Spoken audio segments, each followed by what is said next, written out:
بالآخر 44 سال بعد آئین پاکستان کے معمار ذوالفقار علی بھٹو کو انصاف دینے کا عمل شروع ہونے جا رہا ہے۔ شوکت صدیقی کی برطرفی کے خلاف دائر درخواست بھی سماعت کے لیے مقرر کر دی گئی۔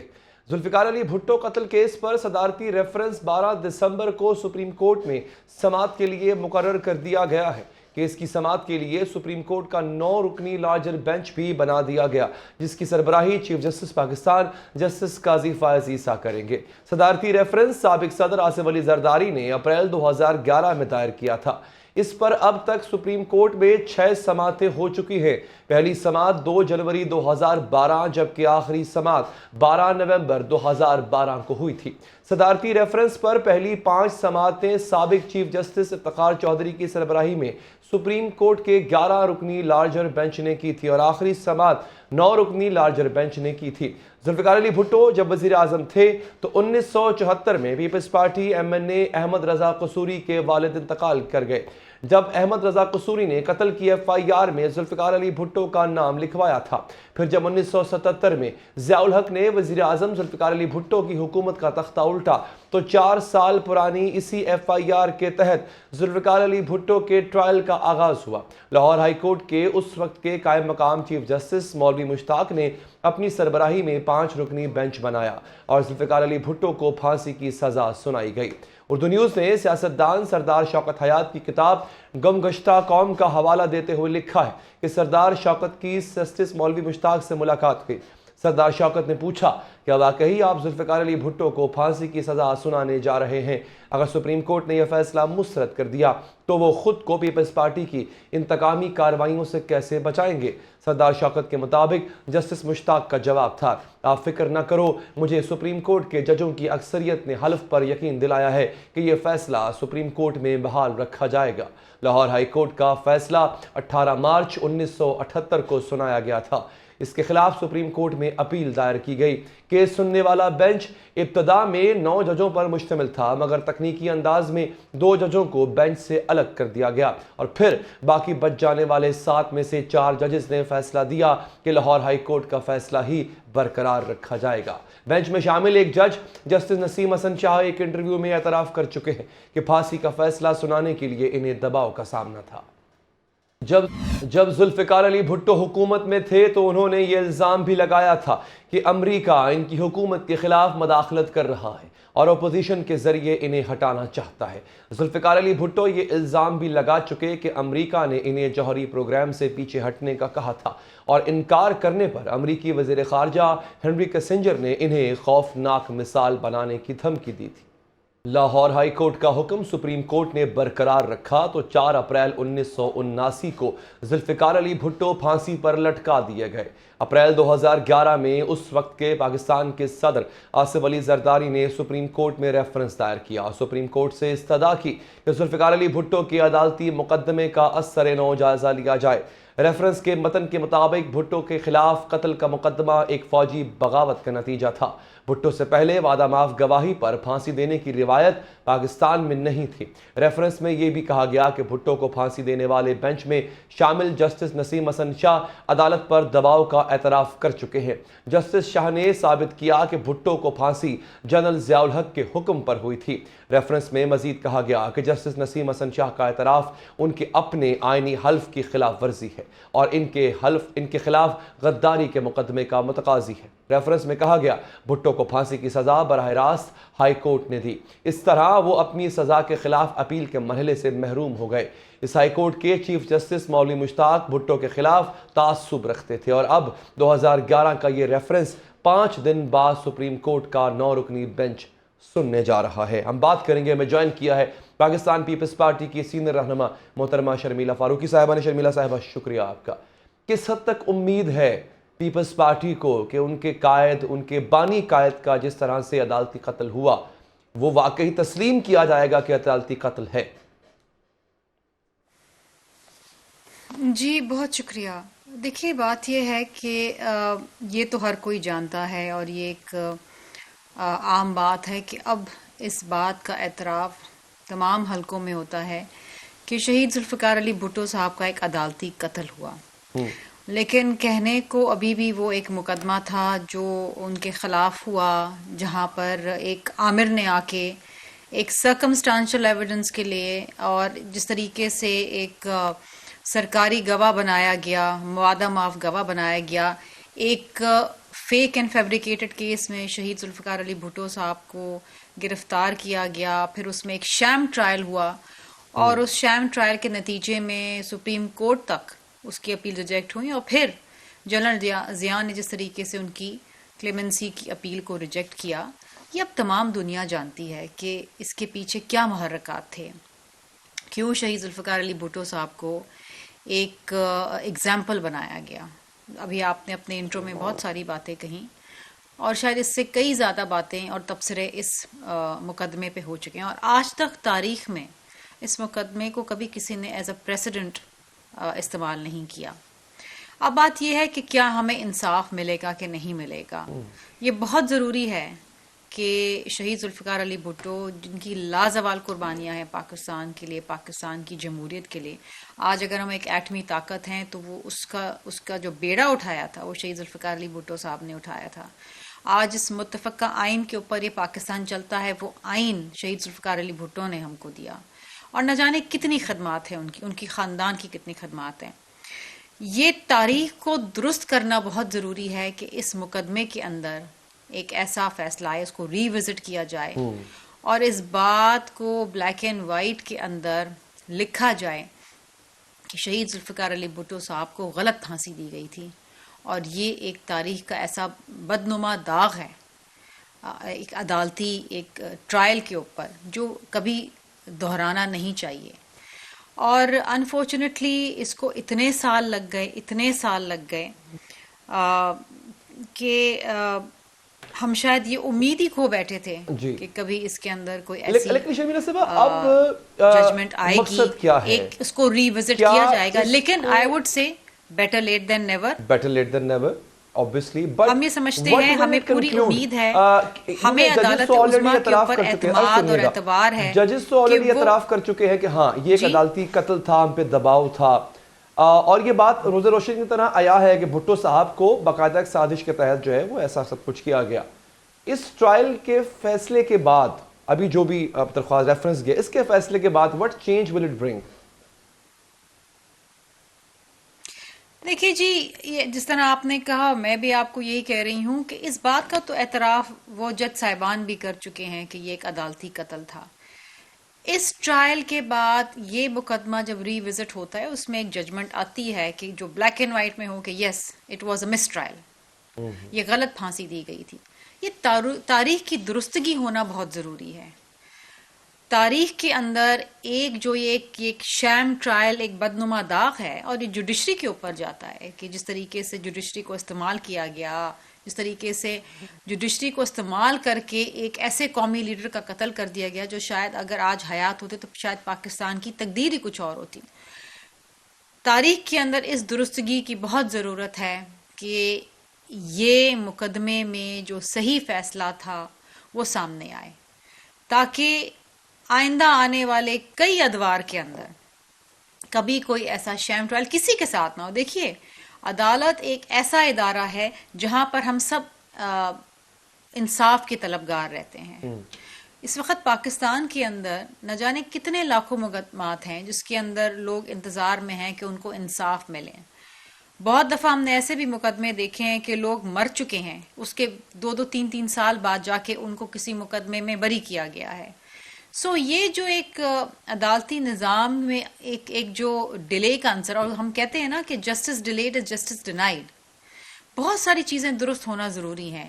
یہ ایک ایسا مقدمہ ہے جہاں پر ایک سیاسی نظام میں، ایک ملک میں جس میں جمہوریت آنی تھی، جس کے اندر ایک سیاسی استحکام، آج تک جس سیاسی استحکام کا ہم طلبگار ہیں، ہم انتظار کرتے ہیں اور الیکشنز کی جانب جاتے ہیں، ہم کہتے ہیں جی لیول پلینگ فیلڈ دو ہمیں، اس ملک کے آزاد، منصفانہ، شفاف الیکشن چاہیے۔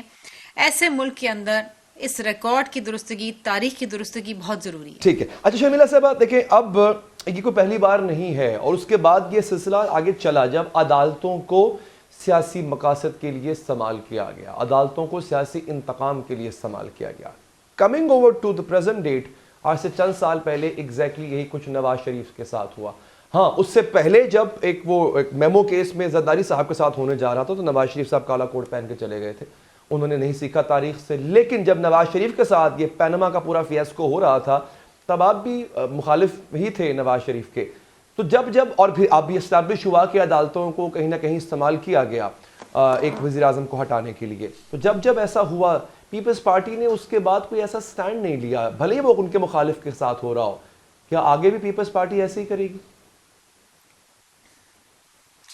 دیکھیے جی، ہم عدالتوں کا احترام کرتے ہیں، آپ اپنے اداروں کے خلاف نہیں کھڑے ہو سکتے حیدر صاحب. اور میں آپ کو بات بتاؤں کہ آج جب الیکشن کی بات ہوتی ہے اور ہم شکایات ہر جانب سے آ رہی ہیں کہ لیول پلینگ فیلڈ نہیں مل رہی، ہم بھی شکایت کر رہے ہیں، لیکن ہم پھر بھی اس بات کو باور کروا رہے ہیں کہ ہمیں اپنے ادارے پہ اعتماد ہے، ہمیں الیکشن کمیشن پہ اعتماد ہے کہ وہ آزاد و منصفانہ الیکشن کروائے گا. ہم لوگوں کو نہیں اکسا سکتے اپنے اداروں کے خلاف کھڑے ہونا. آپ نے 9 مئی کا واقعہ دیکھا نا، کہ جس طریقے سے ایک سیاسی جماعت نے اپنے لوگوں کو اس پاکستان کی معتبر پاک افواج کے خلاف کھڑا کر دیا. پاکستان اس بات کا متحمل نہیں ہے. ہم نے کبھی بھی عدالتوں کا استعمال نہیں کیا اپنے سیاسی مخالفین سے اپنے بدلے اتارنے کے لیے. ہمارے اوپر ضرور یہ استعمال ہوا ہے، اور ہم نے ہمیشہ عدالتوں سے ہمارے خلاف فیصلے آئے ہو، لیکن ہم ہمیشہ عدالتوں کے احکامات پہ، ان کے فیصلوں پہ ہم سر نگو رہے.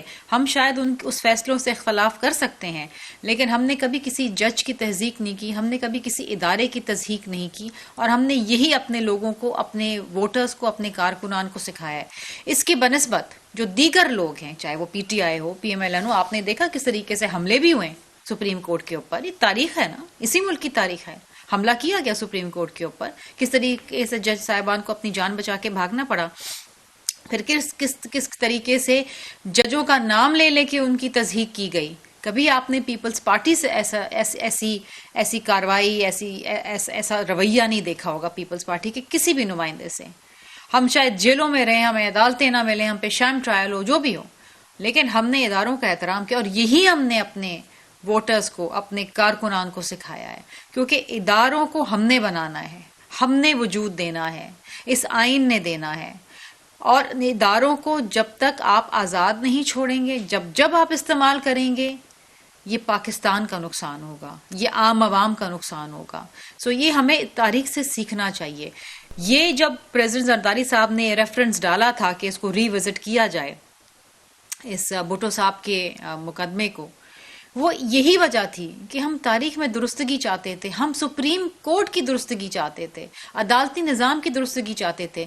اگر آج جوڈیشری اس کو ری وزٹ کر کے صحیح فیصلہ لاتی ہے تو judiciary will do it self a fever. وہ اپنی وقار جو ہے، اسے پیپلز پارٹی کی وقار کے اندر کوئی فرق نہیں پڑے گا، اس سے پارلیمان کی وقار میں کوئی فرق نہیں پڑے گا، لیکن اس میں جوڈیشری کی اپنی عزت اور اپنا وقار جو ہے وہ بڑھے گا کہ ٹھیک ہے، ایک غلطی ہوئی، اس کا اعتراف، اس کو ری وزٹ کیا گیا، اس کا اعتراف ہوا، اور آئندہ اس بات کے اوپر باور کرایا گیا، اس بات کا عہد کیا گیا کہ اس قسم کے شام ٹرائل نہیں ہوں گے، کسی کے ساتھ زیادتی نہیں ہوگی، جو انصاف کا طلبگار ہے اس کو انصاف مہیا کیا جائے گا.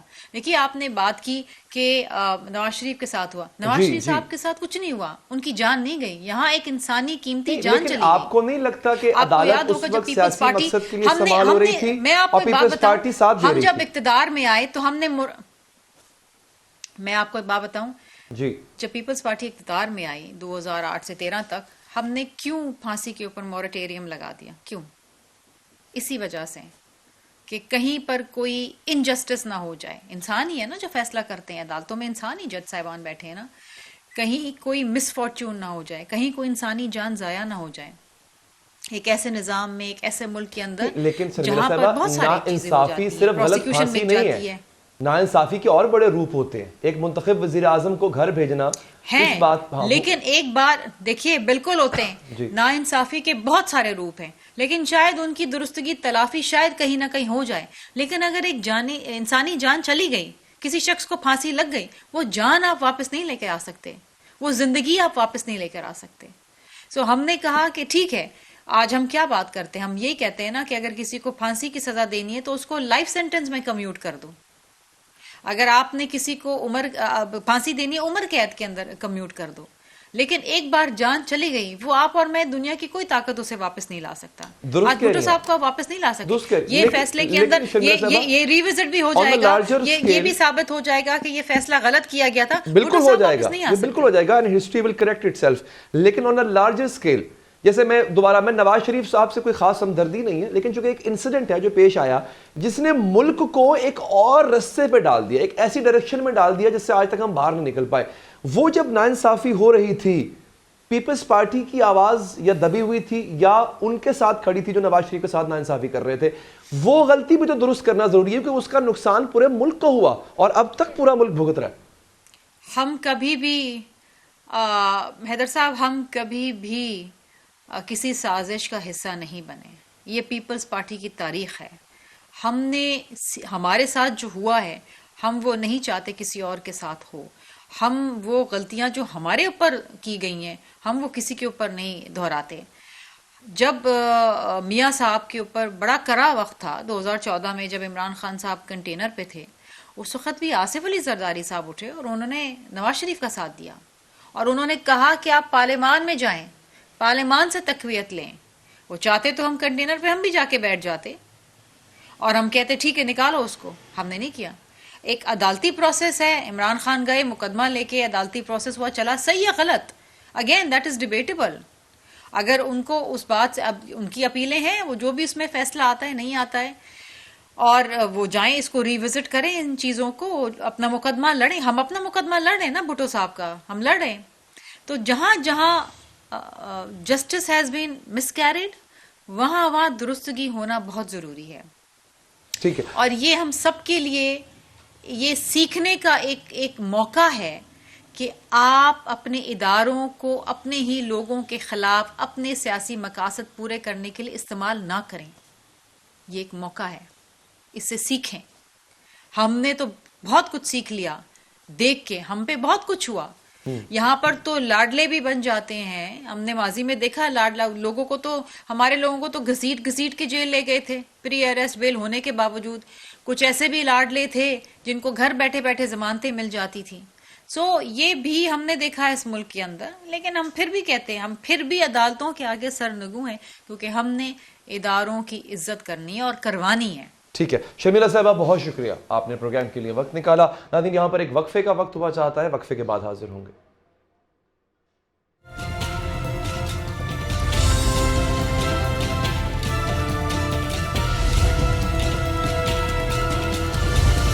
ناظرین, اسلام آباد ہائی کورٹ نے العزیزیہ ریفرنس کو میرٹ پر سننے کا فیصلہ کر لیا, جبکہ نیب کی ریفرنس کالعدم قرار دینے اور کیس احتساب عدالت کو ریمانڈ بیک کرنے کی استدعا مسترد کر دی ہے. چیف جسٹس عامر فاروق اور جسٹس میاں گل حسن پر مشتمل 2 رکنی بینچ نے العزیزیہ اسٹیل ملز ریفرنس میں نواز شریف کی سزا کے خلاف جبکہ نیب کی سزا بڑھانے کی اپیلوں کو یکجا کر کے سماعت کی. نواز شریف کی وکیل امجد پرویز ایڈوکیٹ نے دلائل دیے کہ نیب نے سپریم کورٹ کے احکامات پر ریفرنس دائر کیے جن میں ایک جیسا الزام تھا. ہم نے درخواست دی تھی کہ ایک الزام پر صرف ایک ہی ریفرنس دائر ہونا چاہیے تھا. انہوں نے کہا کہ فلیگ شپ ریفرنس میں احتساب عدالت نے نواز شریف کو بری کر دیا تھا. عدالت نے نواز شریف کے وکیل سے استفسار کیا کہ اس کیس میں الزام کیا تھا, جس پر وکیل نے جواب دیا کہ آمدن سے زائد اثاثہ جات کا کیس تھا. اس کیس میں 22 گواہ ہیں جن میں 13 وہ ہیں جنہوں نے ریکارڈ پیش کیا. وقوع کا کوئی چشمدید گواہ نہیں, صرف 2 گواہ رہ گئے, ایک محبوب عالم اور دوسرے واجد ضیاء. ایک نیب کے تفتیشی افسر اور دوسرے جے آئی ٹی کے سربراہ ہیں. انہوں نے کہا کہ العزیزیہ اسٹیل ملز 2001 اور ہل میٹل اسٹیبلشمنٹ 2005 میں بنائی گئی, جبکہ العزیزیہ ملز لگائی گئی اس وقت حسین نواز کی عمر 28 سال تھی. نواز شریف کا یہ کیس پچھلے کیس سے بھی بہتر ہے کہ وہ اس عرصے میں پبلک آفس ہولڈر بھی نہیں تھے. نیب پروسیکیوٹر نے عدالت کو بتایا کہ میرٹس پر بحث کر رہے ہیں. ان کی کچھ متفرق درخواستیں بھی ہیں, جس پر امجد پرویز ایڈوکیٹ نے کہا کہ جی جج کی ویڈیو کے حوالے سے درخواستیں ہیں. انہوں نے کہا عدالت کو آگاہ کیا کہ جج ویڈیو سکینڈل سے متعلق اپنی درخواست کی پیروی نہیں کریں گے. جسٹس میاں گل حسن اورنگزیب نے ریمارکس دیے کہ اگر جج کا کنڈکٹ اس کیس کے فیصلے کے وقت ٹھیک نہیں تھا تو اس کے اثرات ہوں گے. ہمیں بتائیں ان کو بطور جج کیوں برطرف کیا گیا تھا. چارج کیا تھا؟ جسٹس میاں گل حسن اورنگزیب نے کہا کہ اب یہ آپ کا اختیار ہے کہ آپ جج ارشد ملک کا معاملہ اٹھانا چاہتے ہیں کہ نہیں، کیونکہ درخواست تو موجود ہے، ہم یہاں سکرین لگا دیں گے اور ویڈیو چلا دیں گے، لیکن یہ بات یاد رکھیں کہ یہ دو دھاری تلوار بھی ثابت ہو سکتی ہے۔ چیف جسٹس اسلام آباد ہائی کورٹ نے ریمارکس دیے کہ سپریم کورٹ کے فیصلے کے نتیجے میں ہمارے پاس دو آپشنز ہیں، ایک یہ کہ ہم خود شواہد منگوا کر میرٹ پر فیصلہ کر دیں، دوسرا یہ کہ ریفرنس کو دوبارہ احتساب عدالت کو ریمانڈ بیک کریں۔ اگر آپ کہتے ہیں تو میرٹ پر فیصلہ کر دیں گے، ہم پیچھے نہیں ہٹیں گے۔ چیف جسٹس نے وکیل اعظم نذیر تارڑ سے مکالمہ کرتے ہوئے کہا کہ آپ نے ہمیں اپنا فیصلہ بتانا ہے۔ اعظم نذیر تارڑ نے عدالت میں کہا کہ ہماری استدعا ہے کہ یہی عدالت میرٹ پر نواز شریف کی اپیل پر فیصلہ کر دے۔ اس سے قبل بھی دو اپیلوں پر فیصلہ اسی عدالت میں ہو چکا ہے۔ جسٹس میاں گل حسن نے ریمارکس کیے کہ کیس اگر ریمانڈ بیک کر بھی دیتے ہیں تو نواز شریف ملزم تصور ہوں گے، سزا یافتہ نہیں۔ ٹرائل کورٹ نے دوبارہ کیس کا فیصلہ کرنا ہوگا، اور اگر نیب کا یہی رویہ رہا تو پھر آپ کو کوئی مسئلہ بھی نہیں ہوگا، تو آپ کیوں پریشان ہو رہے ہیں؟ انہوں نے کہا کہ آپ ایک راستہ ہے کہ اپیل خارج کر دیں، دوسرا یہ کہ اپیل منظور کر کے نواز شریف کو بری کر دیں، تیسرا راستہ یہ ہے کہ اپیل منظور کرتے ہوئے احتساب عدالت کو واپس بھجوا دیں۔ جسٹس میاں گل حسن اورنگزیب نے ریمارکس دیے کہ مقدمہ ریمانڈ کرنا دو دھاری تلوار ہو سکتا ہے، جس پر وکیل اعظم نذیر تارڑ نے کہا کہ ارشد ملک زندہ ہوتے تو انہیں طلب کرنے کی استدعا کرتے۔ بعد ازاں اسلام آباد ہائی کورٹ نے مقدمہ احتساب عدالت کو بھجوانے کی نیب کی استدعا مسترد کرتے ہوئے ریمارکس دیے کہ ہم اس ریفرنس کو میرٹ پر سنیں گے۔ اسلام آباد ہائی کورٹ نے جج ویڈیو سکینڈل کیس سے متعلق نواز شریف کی جانب سے درخواست کی پیروی نہ کرنے کی استدعا منظور کر لی، جبکہ نواز شریف کی العزیزیہ ریفرنس میں سزا کے خلاف اپیل پر سماعت 12 دسمبر تک ملتوی کر دی گئی۔ بات کریں گے اسی حوالے سے، ہمیں جوائن کریں گے تھوڑی ہی دیر میں جہانگیر جدون صاحب، معروف وکیل ہیں، اس وقفے کے بعد۔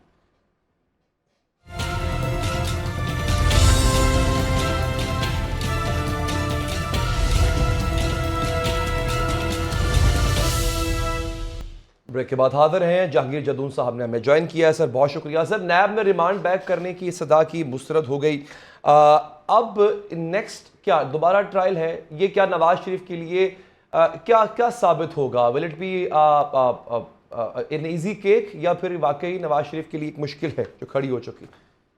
دیکھیں، جو اپیل ہوتی ہے وہ کنٹینیوشن آف اے ٹرائل ہوتا ہے، تو اپیل کے اندر 3 آپشنز ہوتی ہیں اپیلیٹ کورٹ کے پاس، یا تو وہ کنویکشن کو اپ ہولڈ کر دیں، یا اپیل ایکسیپٹ کر کے جو ہے وہ کنویکشن سیٹیسفائڈ کر دیں، یا کیس ریمانڈ کر دیں۔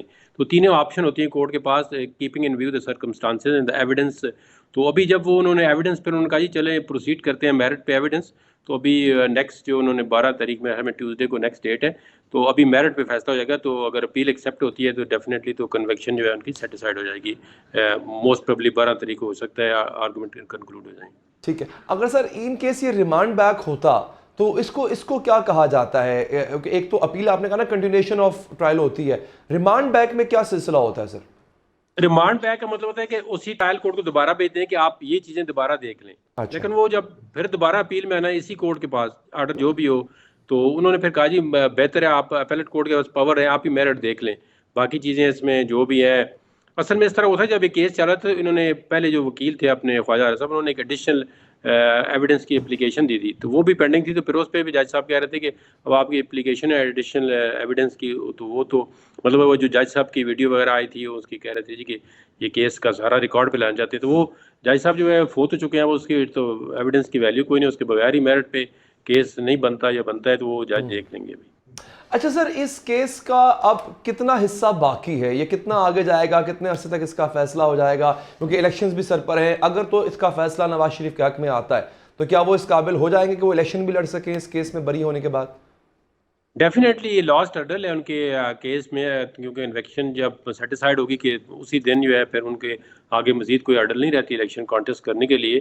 تو مجھے تو لگ رہا ہے کہ نیکسٹ ویک میں ان کی یہ ہرڈل جو ہے پاسبلی جو لگ رہا ہے جو ججمنٹ ہے یا ایویڈنس ہے اس کے حساب سے جو ہے ان کی ایکوٹل ہو جائے گی نیکسٹ ویک۔ اچھا، ان یور اوپینین، آپ چونکہ آپ ایکسپرٹ ہیں سر، کہ یہ کیس اتنا کمزور ہے کہ یہ ختم ہو سکتا ہے اور نواز شریف بری ہو سکتے؟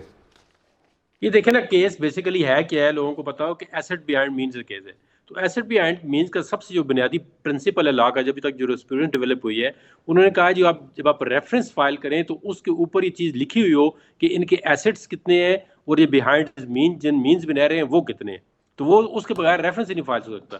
لیکن ان کے ابھی تک جو ہے وہ ایویڈنس پہ یا کسی انکوائری پہ یا انویسٹیگیشن پہ نہ یہ پتہ چل سکا ہے کہ ان کی انکم کتنی تھی جب یہ مل تھی العزیزیہ، وہ نہ یہ پتہ چلا ہے کہ ان کے انکم کتنی تھی، مطلب انکم ایسٹ ڈٹرمن ہی نہیں کیے. تو وہ ساری جو ہے فرضی کارروائی ہوئی ہے، تو وہ ڈیفینیٹلی آئی تھنک اچھا، اپیل میں سیٹ ہو سکتا ہے. یہ بہت اہم بات آپ نے کی ہے، کیونکہ کیس کی جو پوری پروسیڈنگ تھی وہ اس میں کافی جھول ہیں، کافی لوپ ہولز ہیں جو کہ باعث بن سکتے ہیں میاں صاحب کے بری ہونے کا. اچھا سر، اب 2 اور کیسز بھی ٹیک اپ کیے گئے. ایک ہے شوکت صدیقی کی بحالی کے حوالے سے کیس، اور ایک ہے ذوالفقار علی بھٹو کا جو ایک عدالتی ٹرائل تھا جس کو بہت کنٹروورشل ہے اس کا. سر اچھا، اس ریفرنس میں کس حد تک جان ہے جو کہ بھٹو صاحب کے عدالتی ٹرائل کے حوالے سے زرداری صاحب نے بھیجا تھا؟ اگر فیصلہ ان کے حق میں آ جاتا ہے کیا ہوگا؟ مطلب کیونکہ ایک آلریڈی تسلیم کیا جائے گا کہ عدالتی غلطی تھی، یہ ہوگا یا کوئی نیا پریسیڈنٹ سیٹ ہوگا؟ ایک دوسرا ساتھ میں یہ بھی بتا دیجیے گا شوکت صدیقی والے کیس میں کیا ہوگا؟ اس میں اگر تھنگز موو ایدر وے، وہ بحال اگر ہوتے ہیں تو کیا وہ کس بنیادوں پہ بحال ہوں گے؟ کیا بحال ہو بھی جائیں گے یا نہیں ہوں گے؟ یہ دیکھیں نا، شوکت صدیقی صاحب کو بھی بڑی زیادتی کی گئی ہے کہ مطلب آدھے گھنٹے میں یا 2 گھنٹے میں ان کو فارغ کر دیا ہے ہائی کورٹ کے جج سے، اور تمام براعت جو ان کی پینشن تھی وہ بھی بند ہو گئی ہے. تو ابھی اگر ان کی اپیل ایکسیپٹ ہوتی ہے، کیونکہ ان کی ایج زیادہ ہو گئی ہے، ابھی وہ ہائی کورٹ کے جج دوبارہ تو نہیں لگ سکتے. میرے خیال میں ایج ان کی 62 ایئر سے پچھلے سال کراس کر چکی ہے. تو ابھی اگر ان کی اپیل بحال ہوتی ہے، اپیل ایکسیپٹ ہوتی ہے، تو وہ میرے خیال میں ان کے جو ان کے بیک بینیفٹ ہے جہاں سے جنہوں کو ان کو ٹرمینیٹ کیا گیا تھا، وہاں سے جو 62 سال کی ایج تک ہے ان کو سیلری مل جائے گی، ان کی پینشن مل جائے گی، ان باقی جو مراحت ہیں ساری ان کو مل جائیں گی.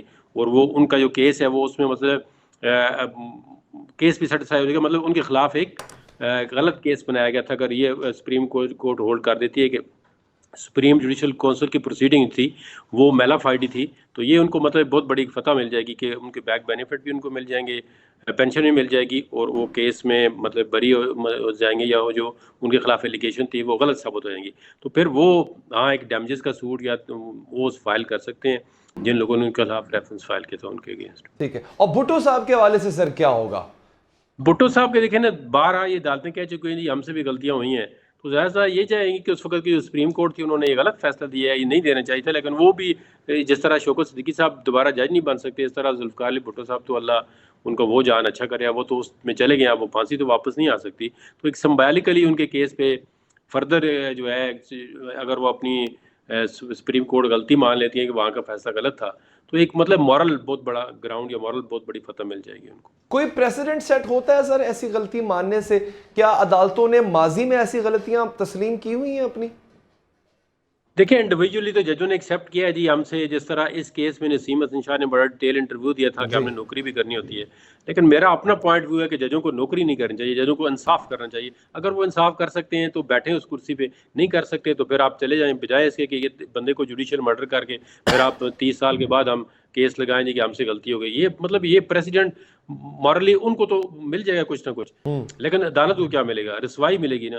تو عدالت کے اندر جو جج بیٹھا ہوا ہے کرسی پہ، اس کو انصاف کرنا چاہیے، اس کو کسی کے پریشر میں نہیں آنا چاہیے، اس کو کسی آؤٹر چیز پہ نہیں دیکھنا چاہیے کہ میں ریٹائر ہو کے مجھے نوکری مل جائے گی، ریٹائر ہو کے میں صدر بن جاؤں گا، ریٹائر ہو کے میں کوئی گورنر بن جاؤں گا، کیئر ٹیکر میں آ جاؤں گا.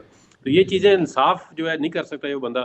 خدا کے نزدیک اس کو اللہ دیکھ رہا ہوتا ہے، لیکن لوگ ہم لوگ آپ لوگ بھی دیکھ رہے ہوتے ہیں کہ اس کیس میں انصاف ہوا ہے یا نہیں ہوا ہے. انصاف ہوتا نظر آ رہا ہوتا ہے. جہانگیر چندون صاحب میں انتہائی مشکور ہوں سر کہ آپ نے پروگرام کے لیے وقت نکالا. آگے بڑھیں گے ناظرین. کراچی وہ شہر ہے جو کماتا ہے تو پورا پاکستان پھلتا پھولتا ہے.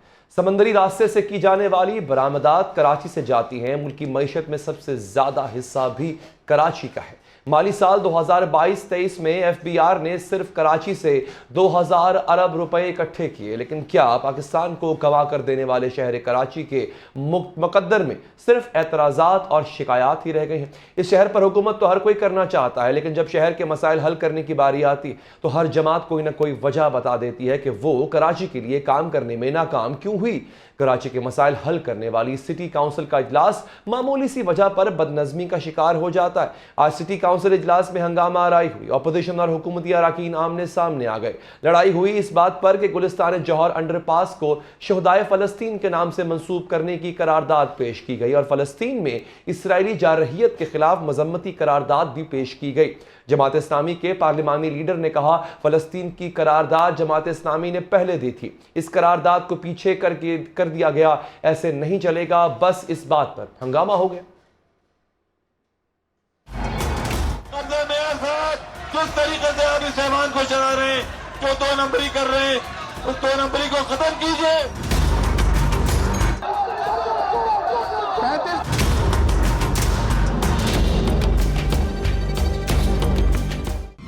ایک جانب یہ حالات ہیں، دوسری جانب ایم کیو ایم کے بعد کراچی میں اب جماعت اسلامی بھی اختیارات میں کمی کا رونا رو رہی ہے۔ امیر جماعت اسلامی کراچی حافظ نعیم الرحمان نے الزام لگایا ہے کہ ٹاؤن چیئرمین کو کام کرانے کے لیے رشوت دینا پڑتی ہے۔ حافظ نعیم الرحمان نے بتایا کہ یونین کاؤنسلز کو 5 لاکھ روپے دیتے ہیں، 4.25 لاکھ تنخواہوں میں چلا جاتا ہے۔ قلعدم یوسیز کے عملے اور انتظامات کو منتقل نہیں کیا گیا۔ 19 جون تک کونسل بننے کا عمل مکمل ہو گیا مگر ٹرانزیشن مکمل نہیں ہوئی۔ کیو ایم اور انہیں مل کر حکومت کی ہے اس صوبے پہ، ہمیشہ ساتھ ہوتے ہیں، صرف الیکشن سے پہلے 2 مہینے الگ ہوتے ہیں، اور ان لوگوں نے کراچی کا حق مارا ہے اور انہوں نے پی ایف سی ایوارڈ نہیں ہونے دیا۔ 2008 سے ایم کیو ایم حکومت میں تھی، 5-6 سال رہی پیپلز پارٹی کے ساتھ۔ بات کریں گے اسی حوالے سے جماعت اسلامی کراچی کے امیر جناب حافظ نعیم الرحمان صاحب ہمارے ساتھ موجود ہیں۔ حافظ صاحب شکریہ آپ کا۔ حافظ صاحب اب آپ بھی اختیارات کا رونا رو رہے ہیں، کیونکہ یہ مسئلہ کیا ہے، حل کیوں نہیں ہوتا؟ جس جماعت کو نمائندگی ملتی ہے شہری سندھ کی، اس نے ہمیشہ یہی رونا رویا۔ اختیارات ہیں کس کے پاس سر، کس سے لینے ہم نے؟ بہت شکریہ۔ پہلے تو ذرا سا اصلاح فرما لیں، آخری انتخاب جو بلدیاتی ہوا ہے اس میں جماعت اسلامی سب سے بڑی پارٹی ہے، سب سے زیادہ ووٹ ہیں، اور ہم سے آدھے کے قریب جو ہے پیپلز پارٹی کے، اور اس سے کچھ زیادہ پی ٹی آئی کے ووٹ ہیں کراچی میں، اور یہ 15 جنوری کو انتخاب ہوا تھا۔ تو الحمدللہ جماعت اسلامی کی پوزیشن آخری انتخاب کے اعتبار سے سب سے بڑی جماعت کی ہے، اور انشاءاللہ آئندہ قومی اور صوبائی میں بھی اسی طرح سے ہوگا۔ جہاں تک اختیارات کی بات ہے وہ تو آپ دیکھ ہی رہے ہیں، 2 سال ہو گئے ہیں ہمیں دھرنے دیتے ہوئے، احتجاج کرتے ہوئے۔ الیکشن نہیں کرانا چاہتے تھے، وہ زبردستی کروایا، 4 مرتبہ کینسل ہوا، پھر دھاندلی ہوئی، پھر نتیجہ تبدیل ہوا، وہ میئرشپ کے انتخاب پہ قبضہ ہوا۔ اب وہ جو ٹرانزیشن پیریڈ تھا وہ بڑھتا چلا گیا، ہم کورٹ میں گئے، کورٹ نے حکم دیا اور کچھ چیزیں ہو گئیں، لیکن ابھی تک جو یوسیز ہیں، یعنی جہاں یونین کمیٹی جہاں آخری کام ہوتا ہے، وہ پچھلی حلقہ بندیوں کی بنیاد پر چل رہی ہیں، جبکہ یہ ایکٹ پاس ہوئے 2 سال اور انتخاب ہوئے تقریباً سال ہو گیا ہے۔ تو اب ظاہر ہے ہم دوبارہ آج کورٹ میں گئے اور ہم نے یہ بات کہی ہے کہ بھائی یہ تو کنٹمپٹ آف کورٹ لگتی ہے کہ اب تک جو ہے یو سی کا عملہ متعین نہیں ہے، وہاں کے لوگوں کو سیلریز نہیں مل رہی ہے، بعض تقریباً 30-40 جگہوں پہ تو دفتر موجود نہیں ہے۔ تو چاہے ہمارے ہوں جماعت اسلامی کے یا پیپلز پارٹی کے یا پی ٹی آئی کے، تو کام تو ہونا چاہیے اور یونین کمیٹیوں کو بااختیار ہونا چاہیے۔ 2-3 ادارے ہیں جو علیحدہ کام کر رہے ہیں، سالڈ ویسٹ صوبے اور کراچی کے تحت چلتا ہے، اور جو واٹر اینڈ سیوریج بورڈ ہے وہ بھی الگ چلتا ہے، اس کے بھی میئر چیئرمین ہیں، لیکن ٹاؤنز کی سطح پر اس کو ڈیوالو نہیں کیا گیا ہے، اسی طرح یوسیز کے سطح پہ ڈیوالو نہیں کیا گیا ہے۔ اس کے نتیجے میں لوگوں کے کام ہی نہیں ہو رہے۔ ہم تو الحمدللہ پھر بھی جیسے بھی ہے جیسا تیسا کر کے شروع کر دیا ہے، پارکس بنا رہے ہیں، صفائی کروا رہے ہیں، اور اپنے جو بھی اب فنڈ ٹاؤن میں آنا شروع ہوئے ہیں اس فنڈ کا فوری طور پر ہم نے لوگوں کی بہتری کے لیے استعمال شروع کر دیا ہے، اسکول ٹھیک کروا رہے ہیں۔ تو یہ کام تو ہم نے شروع کر دیے ہیں، لیکن بحیثیت مجموعی جو شہر کا حق ہے کہ اس کو پیسے بھی ملنے چاہیے اور اختیار بھی ملنا چاہیے، وہ ابھی تک اس حکومت نے بھی روکا ہوا ہے، اور عملاً جو موجودہ حکومت ہے وہ پیپلز پارٹی کا تسلسل لگ رہی ہے۔ اس لیے آج ہم نے توہین عدالت کا مقدمہ دائر کیا ہے موجودہ کیئر ٹیکر گورنمنٹ کے خلاف کہ وہ اب تک یہ ٹرانزیشن دونوں فریقین کی دونوں سائڈ سے سنجیدگی، میں نے ابھی تھوڑی دیر پہلے خبر دیا، آپ نے سنی ہوگی، سٹی کونسل کا اجلاس ہوتا ہے، بڑی معمولی سی بات پہ بدنظمی ہو جاتی ہے۔ مطلب یہاں پہ شہر کی قسمت کے فیصلے ہونے ہیں، چیزوں کو جو ہے وہ آپ نے یہاں پہ ڈیسائیڈ کرنا ہے، اور بڑی پیٹی سی ایک چیز کے اوپر جو ہے وہ ہم جو ہے وہ یہاں پہ مسئلہ ہو جاتا ہے۔ سر نہیں، یہ پورا نظام ہی رشوت کا نظام بنا ہوا ہے۔ ہمارے چیئرمین کو نہیں ضرورت پڑی، وہ یہ رہا ہے کہ جب ٹاؤنز کے بجٹ بنے، یعنی ایک تو انہوں نے پاورز ابھی پچھلے مہینے اکتوبر کے اینڈ میں دیے، ڈی ڈی او پاور جن کو کہتے ہیں کہ جس میں آپ ڈسبرس کر سکتے ہیں اپنے پیسوں کو، لیکن جب بجٹ پاس کیا کونسل نے تو اس بجٹ کو پاس کرنے کے بعد انہوں نے یہ قانون بنا دیا کہ آپ جا کے صوبائی وزارت بلدیات سے منظوری لیں. جب وہاں پر بھیجا ہے وزارت کے پاس تو وہاں پر وہ پیسے مانگتے ہیں اور بہت سارے یعنی جو بیوروکریٹک سسٹم ہوتا ہے وہ انہوں نے کیا. بعض لوگوں نے ظاہر ہے کہ دیے ہوں گے لیکن ہمارے چیئرمین نے اس سے انکار کیا جس کے نتیجے میں ڈیلے کرتے چلے گئے, مہینہ اور انہوں نے گزار دیا اور بالآخر وہ پاس ہو گیا, اب کام شروع ہو گیا ہے. یو سی چیئرمین کا معاملہ یہ ہے کہ اب ان کے پاس جاؤ کہ بھائی اب تو ٹرانزیشن پیریڈ ختم ہو گیا اور ہم نے بجٹ بنا کے آپ کو دے دیا یو سی کا, آپ ہمارے پیسے دیں. اور ہمارے حافظ صاحب یہ بتائیے گا اس وقت بلدیہ کو بجٹ کتنا مل رہا ہے, اس فنڈز کی جو طریقہ کار ہے تقسیم کا وہ کیا ہے سر, اور فی الوقت یو سی کو کتنا بجٹ مل رہا ہے؟ دیکھیں بجٹ کا معاملہ تو یہ ہے کہ میئرشپ پہ قبضہ کیا پیپلز پارٹی نے, 192 ہار گیا, 173 جیت گیا, اور قبضہ کرنے کے بعد ابھی 5 مہینے میں انہوں نے صرف 2 اجلاس رکھے اور دونوں اجلاس میں انہوں نے بجٹ کو ایجنڈے پہ نہیں رکھا. 15 جون کو انتخاب ہوا ہے میئر کراچی کا, اور اس کے بعد ظاہر اگلا فائنینشیل ایئر 10 جولائی سے اگلی 30 جون تک کے لیے ہوتا ہے, لیکن انہوں نے میئرشپ کے انتخاب کے بعد بیک ڈیٹ میں جو ہے وہ ایڈمنسٹریٹر کے ذریعے سے بجٹ پاس کرواتی ہے, جو انتہائی کبھی حرکت ہے, غلط حرکت ہے, عوام دشمن, جمہوریت دشمن, کراچی دشمن حرکت ہے. اس حرکت پہ باز رکھنے کے لیے ہم نے ان سے کہا کہ آپ اگر کونسل کو چلانا چاہتے ہیں تو بجٹ لے کر آئیں. یہ پہلے بھی بجٹ لے کر نہیں آئے, ہنگامے کا نظر ہو گیا, اور آج بھی انہوں نے یہی کیا. حالانکہ ان سے پہلے میٹنگ ہوئی, میٹنگ میں یہ طے ہو گیا کہ بجٹ لے کر آئیں گے, لیکن دھوکہ دہی کی جو قبضہ میئر صاحب نے, اور پورا ان کا تو اسٹائل ہی ہوئی ہے کہ زبردستی جو ہے مسلط ہو گئے اور زبردستی سارا کام کرنا چاہتے ہیں. تو وہ بجٹ لے کر نہیں آیا جس پر اعتراض کیا, اور ظاہر ہے کہ انہوں نے زبردستی قراردادیں پڑھتے چلے گئے, کونسل کا اجلاس ختم ہو گیا. یہ ان کا جمہوریت دشمن جو رویہ ہے, جب آپ بنیادی کام ہی نہیں کر رہے کہ بجٹ لے کر ہی نہیں آ رہے اور زبردستی ایڈمنسٹریٹر کا بنایا ہوا بجٹ پاس کر دیا ہے, تو کیسے آپ شہر کا نظام چلائیں گے اور کیسے ہم. ٹھیک ہے حافظ صاحب, بہت بہت شکریہ, آپ نے پروگرام کے لیے وقت نکالا. آگے بڑھتے ہیں ناظرین. این اس وقت جب ملک میں گندم کی کاشت کا سیزن چل رہا ہے, کھاد کے بحران نے سر اٹھا لیا اور صرف ایک ہفتے میں کھاد کی قیمتوں میں ہوش ربا اضافے نے مہنگائی سے نڈال کاشتکاروں کو خون کے آنسو رلا دیا ہے. ملک بھر میں یوریا کی مصنوعی قلت کے بہانے 50 کلو گرام کی بوری 1000 تک مہنگی ہو کر 5000 روپے تک پہنچ گئی. رپورٹ کے مطابق گجرانوالہ میں یوریا کی 50 کلو کی بوری 500 روپے تک مہنگی ہو چکی ہے. پشاور مینوریا بیگ کی قیمت 1000, سکھر میں 300, لاہور میں 100, جبکہ لاڑکانہ میں یوریا کی 50 کلو بوری کی قیمت 195 روپے تک بڑھ گئی ہے. ادو شمار کے مطابق اس وقت ملک کے پاس سالانہ 67 لاکھ ٹن یوریا بنانے کی صلاحیت موجود ہے. بات کریں گے اسی حوالے سے. ہمیں جوائن کیا ہے صدر کسان اتحاد جناب خالد کھوکھر صاحب نے. کھوکھر صاحب, گندم کی کاشت سر پر ہے, یہ بحران آ گیا, کیسے ڈیل کریں گے آپ, اس کے اثرات کیا ہوں گے کاشت پر؟ جی بہت شکریہ. جی ہماری جو پاکستان کی ٹوٹل پروڈکشن ہے وہ تقریباً یوریا کی 6.8 ملین ٹن ہے, جس میں بہت سارا سمگل بھی ہو جاتا ہے. اچھا. اور ہماری اپنی جو کھپت ہے اس وقت, جو محکمہ تو اس کو کم بتاتا ہے, لیکن میرے خیال میں وہ کم از کم 7 ملین ٹن ہے. اچھا. ہم سٹارٹ سے ہی 2 ملین ٹن جو ہے نا ہم شارٹ ہوتے ہیں جی, 2 لاکھ ٹن شارٹ ہوتے ہیں جی, کیونکہ ہماری پیداوار میں اور ہماری کنزمپشن میں تھوڑا سا فرق ہے. ہمیں چاہیے یہ تھا کہ ہم کم از کم 5 لاکھ ٹن امپورٹ کرتے, لیکن جو نہ کی گئی. دوسرا ہمارا ایشو یہ ہے کہ اس وقت یوریا کے 4 ریٹ ہیں پاکستان میں جو رجسٹرڈ, باقی بلیک تو الگ ہو رہی ہے. 4 ریٹ یہ ہیں کہ ایک کمپنی دے رہی ہے 3410 روپے, ایک دے رہی ہے 3595 روپے, ایک 3625 روپے اور ایک 3695 روپے. یہ 4 ریٹ ہیں اس وقت یوریا کے. اور جو فارمر کو جس ریٹ پہ اس وقت مل رہی ہے وہ مل رہی ہے تقریباً 4700 روپے سے لے کے 5200 روپے تک.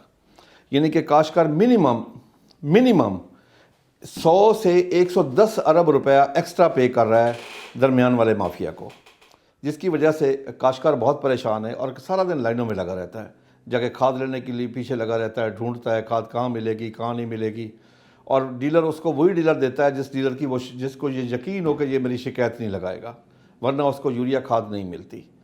اور اس وقت جو حالات ہے, اگر ہم نے گندم میں بیلنس یوز آف فرٹیلائزر نہ کی, نائٹروجن کا پورا استعمال نہ کیا, تو کیا ہوگا. پچھلے سال آپ نے جو دیکھا ہے کہ ہم نے اس وقت لائنوں میں جو آٹا لینے کے لیے خواتین آئیں, تقریباً 24 خواتین وہاں پہ شہید ہوئیں. کیا ہم وہ ہسٹری دوبارہ دہرانا چاہتے ہیں؟ میں اس وقت حکومت وقت سے ریکویسٹ کرتا ہوں کہ وہ فوری طور پر باہر سے امپورٹ کا بندوبست کریں. دوسرا یہ کہ گیس کا ایک ریٹ کریں تاکہ کاشتکار کو پتہ ہو کہ تمام کمپنیز کا ایک ریٹ ہے, ایک ہی ریٹ پہ کاشتکار کو وہ ملے. دوسرا وافر مقدار میں ملے, کوئی انڈسٹری گیس کی وجہ سے بند نہیں ہونی چاہیے. اس وقت ہمارا سب سے بڑا جو ایشو ہے وہ فوڈ سیکورٹی کا ایشو ہے. بارڈر سیکورٹی نمبر 2 پہ چلی گئی ہے. اب آپ یہ دیکھیں کہ پاکستان آبادی کے لحاظ سے ہر سال ایک نیوزی لینڈ یا سنگاپور جتنی آبادی ہر سال ہم ایڈ کر رہے ہیں, لیکن ایگریکلچر میں ہماری وہ گروتھ نہیں ہے اور ہماری ترجیحات میں بھی زراعت نہیں ہے. اگر ترجیحات میں ہوتی تو کیا آج یوریا شارٹ ہوتا, کیا آج کاشتکار ذلیل و خوار ہوتا؟ آپ یقین کر رہے ہیں کہ کاشتکار کے جذبات کا میں لفظوں میں احاطہ کر کے نہیں بتا سکتا کہ وہ کتنی تکلیف میں ہے. اسے نہ مکی کا ریٹ ملا ہے, نہ کپاس کا ریٹ ملا ہے. پھر یہ کہ بجلی کا ریٹ حد سے زیادہ بڑھ چکے ہیں, اس وقت حد سے زیادہ بڑھ چکے ہیں, وہ کاشتکار افورڈ ہی نہیں کر سکتا. پھر یوریا کھاد جو 3400 روپے کا بیگ ہے, جب کاشتکار اس کے لیے 5000 جب 5200 کو دیتا ہے تو اس کے جذبات اس وقت کیا ہوتے ہوں گے, آپ خود سمجھیں اس وقت جو اس کے حالات ہیں. میں آرمی چیف سے, پرائم منسٹر آف پاکستان سے, چیف منسٹر پنجاب سے سب سے گزارش کرتا ہوں کہ خدا کے لیے فوری طور پر اس کی امپورٹ کا بندوبست کریں. دوسرا یہ ہے کہ جو تقسیم کا سسٹم ہے وہ صحیح کریں تاکہ عام کاشتکار جو ہے وہ جا کے جہاں سے چاہے وہ جا کے خرید کر سکے. اب میں نے سنا ہے کہ اس وقت فرد ملکیت کے اوپر ملے گی, تو فرد ملکیت پہ کیسے وہ لے گا؟ آپ کے 60% جو 70% کاشتکار تو جو جن کے پاس ٹھیکے پہ زمینیں ہیں ان کے نام تو کاشت ہی نہیں ہے, ان کی تو فرد ملکیت ہی نہیں ہے, وہ بیچارے کیا کریں گے؟ تو اس کو آسان طریقہ کریں. دنیا میں سب سے اچھا عمل یہی ہے کہ دوسروں کے لیے آسانی پیدا کرنا. تو پلیز خدا کے لیے کاشتکاروں کے لیے آسانی پیدا کریں, کیونکہ کاشتکار جو ہے وہ نائب خدا ہے. اللہ کا دیا اور رزق کے زمین کا سینہ چیر کے اللہ کی مخلوق تک پہنچاتا ہے. کیا یہ ہمارا کاشتکاروں کا کام تھا کہ آج سے 20 دن پہلے جب 2 کھاد فیکٹریز بند ہو رہی تھی تو ہم نے اس وقت آرمی چیف سے ہم نے ریکویسٹ کی, پاکستان کسان اتحاد کے پلیٹ فارم پہ ریکویسٹ کی کہ خدا کے لیے یہ بند نہ ہونے دی. اگر یہ بند مالکان نے ان کو بند کر دیا تو کیا ہوگا؟ یہ جو آج 5000 میں مل رہی ہے یہ 6000 پہ چلی جاتی. تو ہم آرمی چیف کے ممنون ہیں کہ انہوں نے فوری طور پہ سٹیپ اٹھایا اور راتوں رات انہوں نے ان پلانٹ کو چلوا دیا. ہم ان کے بھی ممنون ہیں, لیکن ان سے یہ بھی گزارش کرتے ہیں کہ خدا کے لیے کوئی ایک صحیح سسٹم بنائیں. گیس کا کوئی ایک ریٹ مقرر کریں, سب کے لیے ایک ریٹ ہو, کاشتکار کے لیے ایک ریٹ ہو, ایک ریٹ کاشتکار, اور اسی ریٹ پہ کاشتکار کو وہ ملے. دیکھیں ریاست کی رٹ ہونی چاہیے جی. جب کاشتکار کی گندم آئی تھی تو ریاست کی رٹ موجود تھی, کاشتکار وہ اپنے گھر نہیں رکھ سکا, کاشتکار اپنی ضرورت کے مطابق نہیں رکھ سکا, تو یہ ڈیلر کیسے اپنے پاس رکھ سکتا ہے, کیسے بلیک کر سکتا ہے؟ خالد کھوکھر صاحب آپ کا بہت شکریہ, آپ نے پروگرام کے لیے وقت نکالا. پروگرام سے اب تک کے لیے اتنا ہی, مجھے دیجیے اجازت, اللہ نگہبان.